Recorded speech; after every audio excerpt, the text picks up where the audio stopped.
سربراہ IAEA Rafale گروسی نے دعویٰ کیا ہے کہ افزودہ یورینیم کے ذخائر اب بھی ایرانی جوہری تنصیبات میں موجود ہیں۔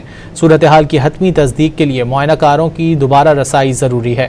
انہوں نے روسی خبر رساں ادارے کو دیے گئے انٹرویو میں کہا ہے کہ مجموعی تاثر یہی ہے کہ مواد اب بھی وہیں موجود ہے۔ رافیل گروسی کے مطابق حتمی تصدیق کے لیے ضروری ہے کہ معائنہ کار دوبارہ تنصیبات کا دورہ کریں اور معائنہ کریں۔ سربراہ IAEA رافیل گروسی نے دعویٰ کیا ہے کہ افزودہ یورینیم کے ذخائر اب بھی ایرانی جوہری تنصیبات میں موجود ہیں۔ صورتحال کی حتمی تصدیق کے لیے معائنہ کاروں کی دوبارہ رسائی ضروری ہے۔ انہوں نے روسی خبر رساں ادارے کو دیے گئے انٹرویو میں کہا ہے کہ مجموعی تاثر یہی ہے کہ مواد اب بھی وہیں موجود ہے۔ رافیل گروسی کے مطابق حتمی تصدیق کے لیے ضروری ہے کہ معائنہ کار دوبارہ تنصیبات کا دورہ کریں اور معائنہ کریں۔